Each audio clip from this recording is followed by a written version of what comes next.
तुम्हारे पास में जो मेथड है उस मेथड से बिल्कुल भी नहीं कर रहा हूँ। देखो ये शानदार सा मेथड मैं आपको बताता हूँ। एक तो तरीका जो तुम क्या करते हो पहले वो बताता हूँ कि n की वैल्यू 2 रखा 3 रखा ऐसे सब्स्टिट्यूट करके देख रहे हो। कुछ बच्चे तो ये भी करते हैं कि कैरेक्टरिस्टिक इक्वेशन में बदल करके लिखते हैं। बट मैं आपको एक शानदार तरीका बताता हूँ कि क्या कर सकते हो तुम इसको सॉल्व करने के लिए। मैट्रिक्स का पावर समथिंग अगर लार्ज पावर गिवन है या कुछ भी पावर है और कोई दूसरा मैट्रिक्स बन रहा है तो जिसका पावर मैट्रिक्स गिवन है ना, जिसका पावर गिवन है उस मैट्रिक्स को तुम ब्रेक कर लो।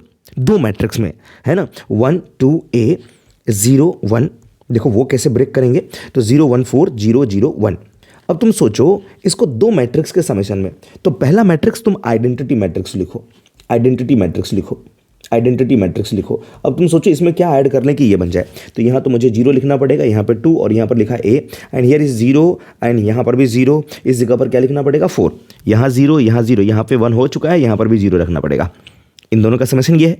अगर मैं तुमसे कहूँ कि सर इसका पावर n है तो तुम कहोगे कि सर इसका पावर भी हम लोग n लगा लेंगे। ठीक है, तो मैं यहाँ पर एक नेक्स्ट स्टेप में लिख देता हूँ। यहाँ पर इसी जगह पर भी मैं लिख सकता था बट सॉरी ये डिलीट हो गया।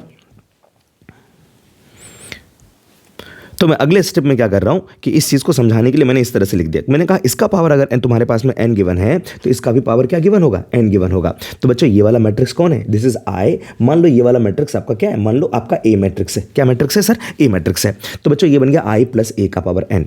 ये पूरा का पूरा बन गया I प्लस A का पावर n। तो मैंने कहा एक काम करते हैं I प्लस A का पावर n निकाल करके देखते हैं कि क्या है। आपको पता है मैट्रिक्स में कि सर अगर मैं इसको ओपन करता हूं, अरे ये तो बाइनोमियल हो गया। हाँ सर, जिसमें एक मैट्रिक्स जो है आपका आइडेंटिटी मैट्रिक्स है, तो तब तो बहुत आसान है हमारे लिए लिखना। क्या सर, NC0 I का पावर में n और A का पावर में कितना 0, उसके बाद में NC1 I का पावर में n-1 और A का पावर में 1 प्लस का NC2 I का पावर में n-2। अरे I का पावर कुछ भी रखो क्या बनेगा, I ही बनेगा। तो क्यों ना डायरेक्टली इसको हटा दिया जाए और हम लोग लिख लेते हैं यहाँ पर कि सर A² प्लस का NC3 A का क्यूब एंड सो ऑन, ये कहानी चलती जाएगी। तो ये चीज़ फाइंड आउट करने के लिए ये कौन है, इसका पावर n, तो ये फाइंड आउट करने के लिए हमें ये चाहिए। और देखो ये क्या बना, तो ये बना I प्लस का n और ये बना A प्लस का NC2 का मतलब तुम्हें पता है n/2 और यहाँ पर n-1 और ये आपका A² एंड सो ऑन। तो बच्चों ये फाइंड आउट करने के लिए हमें ये चाहिए होगा। तो क्या ये इतना कैलकुलेट करते रहेंगे सर A का क्यूब, नहीं। इसकी केस में क्या होता है, मैक्सिमम नंबर ऑफ केस में देखोगे A क्यू के बाद जब A क्यूब फाइंड आउट करोगे A² के बाद में तो वो 0 बन जाएगा।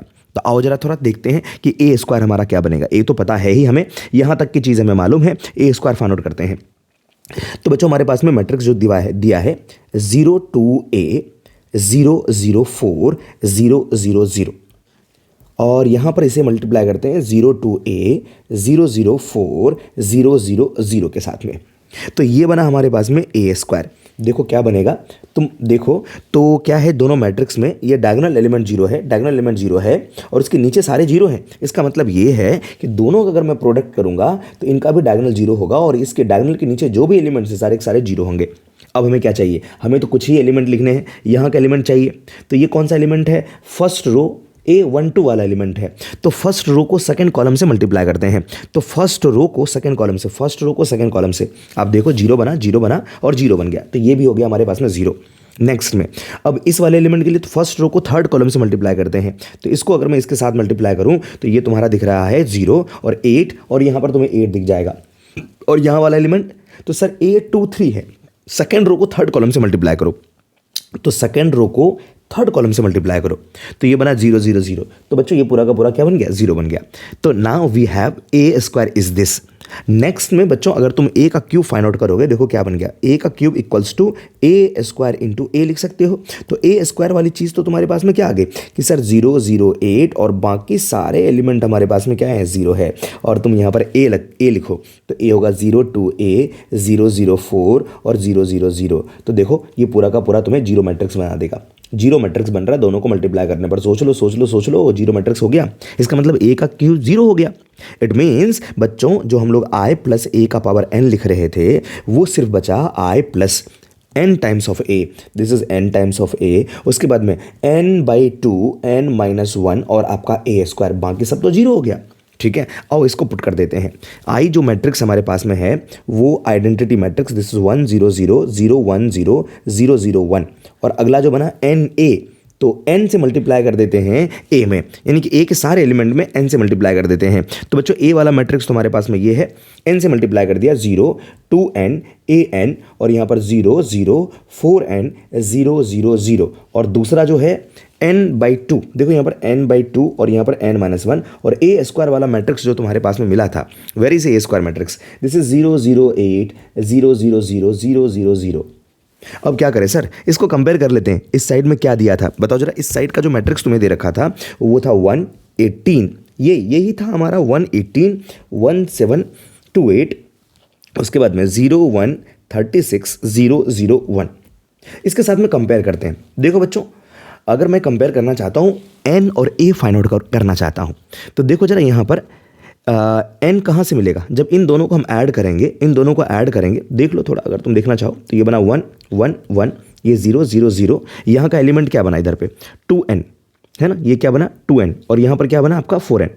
लेकिन ऊपर में क्या बना हमारे पास में, ऊपर की अगर बात करी जाए तो ऊपर में हमारे पास में यहाँ पर an और यहाँ पर इसको इसके साथ मल्टीप्लाई करेंगे तो ये बना, तो this is nothing but this is an plus का 8/2, तो ये बन गया 4n n-1।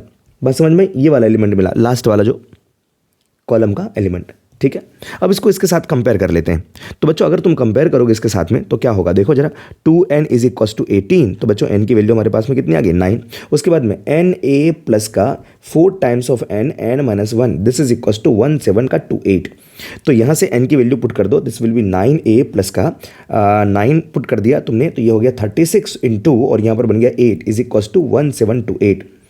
तो बच्चों इसको तुम अगर सॉल्व कर लोगे तो a की वैल्यू तुम्हें मिल जाएगी 160, क्या मिलेगी 160। And question is n plus a बताओ, तो n प्लस a की वैल्यू हमारे पास में 160 प्लस का 9, तो आपको आंसर आ गया 169, ठीक है। तो ये मेथड आप यूज़ करिए थोड़ा सा।